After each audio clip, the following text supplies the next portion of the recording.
Okay, this is Giving Up Libertarianism, Part 2. Part 2. Um, okay, I think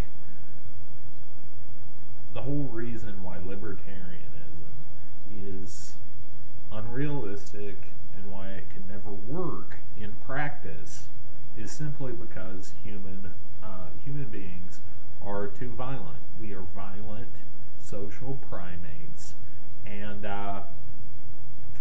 we resort to force. And I understand that anarchist argument that what we need to do is keep becoming more and more nonviolent and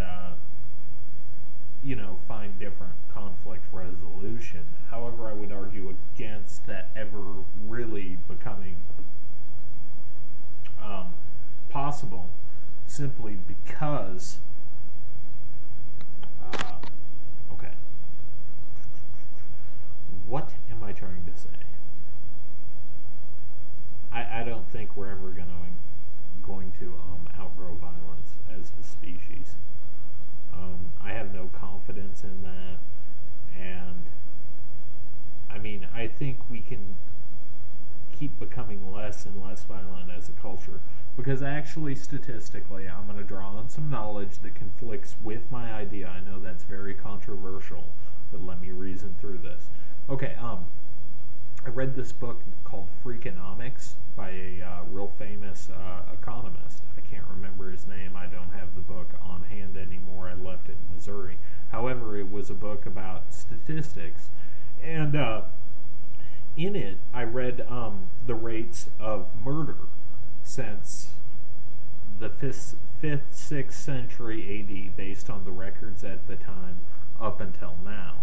And as best they can judge it, it's been reduced by like 30 or 40,000%. That's probably a little, I don't know if that's a hyperbole or not, but the rate of murder for every 100,000 people has dropped from like 20 or 30 all the way down to like 1 or 2 in 100,000, and that's like over a year.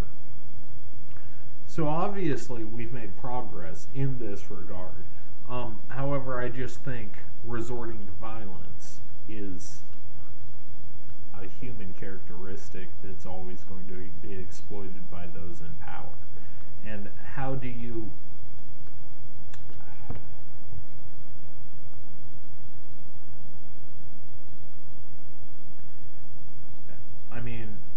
how do you circumvent human nature and make people not resort to violence and coercion when there's so much in day-to-day life? I mean, like where I live is not really a bad part of Anchorage, but I live in kind of a rough apartment complex because it's affordable, which is why I live here. However, there's a lot of just drugs, alcohol abuse.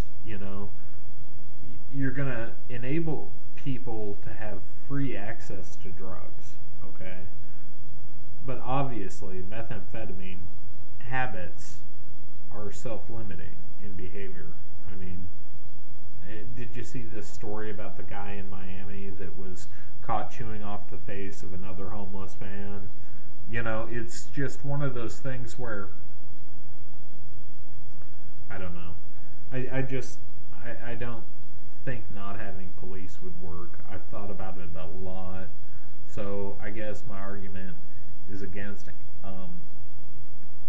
the anarchists, because I think peace officers. So I'm more of a libertarian, but I'm wavering a lot of things there too, because regulation is good for the banking sector, for example. Unless you want to totally eliminate all FDIC insurance, which I think would be bad for me, because I'd have to actually worry where I put my money, but it'd be a sounder investment, if we eliminated FDIC insurance and made them accountable to the shareholders, to their people with money invested in the bank. Anyways, this video is getting long, so I'm going to end it. But anyways, I don't think violence is something that will ever be eliminated from human culture, and I think anarchism most libertarians are minarchists, and I think there's always going to be a need for peace officers that are not sponsored by a company. I don't think you can privatize that, because you want them to be accountable to the public, which I think we could make laws to make them more accountable to the public. And I can discuss those ideas with you in the comments below. But this is getting way too long, and it takes too long to download, so I'm going to end it now. Alright.